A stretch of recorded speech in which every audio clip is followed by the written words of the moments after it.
Today I want to talk a bit about what I've learned after converting almost all the lights in my house to LED to help you make good decisions about how to convert your home or office space to be more efficient and cheaper to maintain over the long run.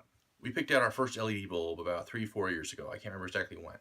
It was a Fight brand 60-watt bulb, and we put it in our bathroom, and it looked good. And from then on, we started replacing fixture after fixture. Then we changed houses, and we actually brought our LED bulbs with us. And we still have some of those here, but we've since gone through and replaced almost all the lights in this two-story house with LED bulbs.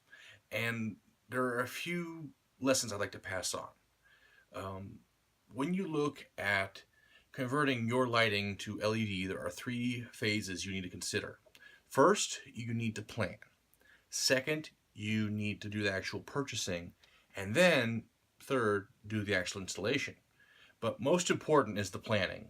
If you fail to plan, you plan to fail. And a lot of the LED conversion I did in my home, I'm embarrassed to say, was done without any good planning, and I made a lot of mistakes. I wound up just buying bulbs that I saw on sale, thinking, oh, I'll use it somewhere, and then discovered I didn't like how the bulb looked because I didn't look closely at the color temperature or the wattage, or discovered that it was a really bad brand that caused interference with my electronics. So let's go through this planning stage real carefully. The big thing is, where do you need the light? The best thing you can do right now is go through your house and do a census of all your light fixtures. Go through, count where you have light fixtures and what kind of fixtures they are. That is, what kind of bulb they take. Odds are most of them will take these. This is your A19 medium-sized bulb. This is a 75 watt that I pulled out of a fixture here and replaced with an LED. I've got it really just so I can make this video, then I'm throwing it out because I'll never need it ever again. Once you know where your fixtures are, you need to prioritize. And what I mean by that is LEDs are a bit pricey up front, so you don't want to spend a bunch of money, putting LEDs in your closet.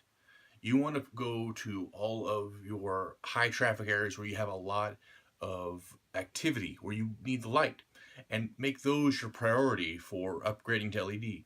That way, that money you put into buying the LED bulbs starts paying off right away, instead of in 20-some years when you finally get around to using that light in your closet. The next issue you need to consider is brightness. LEDs are labeled by their wattage equivalency.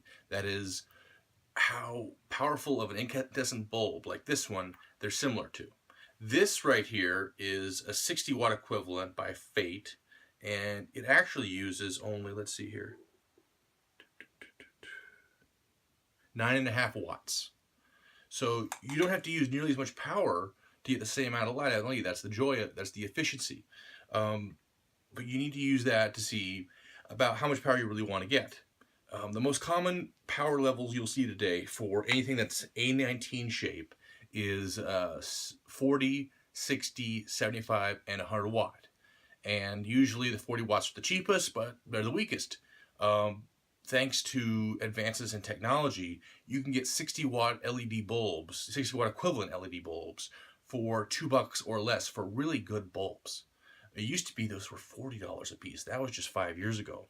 One very important feature you want to account for when you're doing your census of all your home light fixtures is which ones are controlled by dimmers. Because while they make dimmable LED lights today, those require a dimmer that is also compatible with LED and compact fluorescent lights. If you don't have that kind of dimmer and you try and put your LED with your conventional dimmer, you're going to have problems. The LED will not react well. It'll probably start flashing or just not turn on. If you want dimmable LEDs, you have to buy LEDs that are marked as such, and you have to power them through a dimmer that is compatible. Another consideration when you're considering converting to LED is to look out for any oddball light fixtures or fixtures that have been damaged. Because if you've got a problem with the fixture to begin with, you want to replace it. A few examples. Our living room had the ugliest chandelier that took these oddball candelabra bulbs that cost a lot even just for incandescent. And when it comes to LED bulbs, if it's an oddball fixture, it's going to cost more And also your options for the right power level or color balance are going to be limited. So for our living room, we replaced our entire fixture with one that takes standard A19 bulbs. In a bathroom, the fixture had rusted and the bulbs broke when we tried to take them out because the metal parts had rusted in place. So we replaced that fixture as well.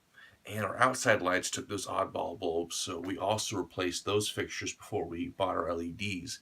Now this means that our LED is going to last a lot longer, and we won't have to worry about any trouble with the fixture breaking and causing us trouble. LEDs aren't just listed with how powerful they are by comparison to an incandescent bulb, they're also listed with their lumen output. The lumen output of a bulb is how powerful it is on an objective scale. To give you an idea, your average 60 watt incandescent bulb is about 800 lumens, and that's the average 60 watt equivalent LED. When you get up to about 100 watt bulb, you're talking 1200 plus lumens. Your average car headlight is about 1000 lumens, for example. So look at the lumen count on your bulb to see just how powerful it really will be, and not just what it's supposed to mimic, to get an idea of how powerful it is. This is also really helpful with what else is coming on the market today when you have light fixtures that are LED from the get-go, where they don't even try to mimic a fluorescent or incandescent bulb. They just put how many lumens it outputs, and that gives you an idea of just how powerful it really is. For example, I recently put in a light in my kid's toy room that's 2000 lumens, and it's just this long bar that you mount to the ceiling and it lights up, and it's very powerful. If you've got lights like this is a BR30 can light, or a parabolic reflector bulb. This is used for recessed lighting. These go from anywhere from 65 watt equivalent to 120 watt equivalent. The larger PAR 38s can go 120 or even more if you want to use like really bright outdoor lights. I've seen some that are rated the equivalent of 200 watts. They're massive and very powerful, but if you put them in your kitchen, you'll blind yourself. So it is actually possible to have too much power with these LEDs. So the next issue I want to get you to consider is how much is too much. Like in our bathroom, we upgraded our 5 40 watt spherical bulbs to LED all at once. And we discovered that the LEDs were actually a lot brighter than we expected. And we had to put a dimmer switch in that bathroom so we could still use our LEDs. They were too bright to use at full power, so we were usually around half power and quite comfortable. Another issue, yet again, is color temperature. And this gets into some mathematics. You'll see a label like warm white, daylight, cool white, or something like that. This is the kind of light that the bulb is meant to mimic. You'll see stuff like it's measured in Kelvin, or K, with the lower the number, the more reddish yellow it is, and the higher the number, the more blue it is. If you want to mimic your average tungsten incandescent bulb, what you're used to buying, you want something around 2700, 3000 K. If you want daylight bulbs, something that's really bright and powerful and really brings a room to life, you might want to consider daylight bulbs. That's around 5000, 6000 Kelvin. The trade-off is, let's say you put that in your bedroom. Daylight colored bulbs mess with your brain.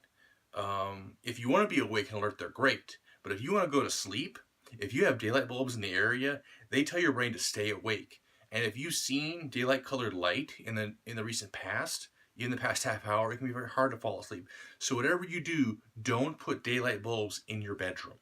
Put them in your office, put them in your playroom, put them in your kitchen. Do not put them in your bedroom. Once you know the kind of bulbs you want and where they want to go, and you have your priorities set, go ahead and start shopping. Don't just go in and rush and buy in bulk unless you need a ton of lights. Start small with your number one priority spot. Find your perfect bulb and buy it. And these bulbs last upwards of 5-10 years, depending on how much you use them. So you're going to be stuck with them. Don't buy cheap, and don't settle for bulbs that you don't want. If you go to the store and they're out of the bulb you want, don't buy second best. Just wait till they get it back in stock or order online, because you don't want to settle on this. You don't want to have this ugly light colored bulb in the wrong spot because it'll bug you for a long time. And if you throw it away, well, that's money down the drain. So be picky, be patient, and get the bulbs you want. I personally have had the best luck with Fight Electric and Sylvania brand LED bulbs in terms of quality, color accuracy, brightness, and in not interfering with electronic devices. Um, you may have other opinions. Please share those in the comments. I want to hear about your experiences with LED conversion and what that does for your home. I started using this recently. This is bulb and socket lube. I rub it on the threads of any light bulb that's going in a place that's going to see more humidity than normal. Bathrooms, kitchen, outdoors, stuff like that. This keeps the threads from rusting in place and causing problems if I ever have to replace an LED bulb, which when the bulb is going to sit there for 5, 10 plus years is a very real possibility. Finally, there's the installation phase. Bulbs like this one right here, these are what they call drop-in replacement or screw-in replacement bulbs. They're meant to mimic the original incandescent bulb to a T. And for the regular homeowner, this is usually your best option. The same with can lights. You can get bulbs that just screw in and mimic the original bulb shape perfectly. There are also a tier up from that, where you have some sort of retrofit kit for can lights and other fixtures. With fluorescent lights, it gets a lot more complicated. There are lights that you can just drop in, replace into your fluorescent fixture. They work with a ballast, and they're the easiest to install. The problem is if the ballast ever fails, then you have to have a new ballast installed by an electrician.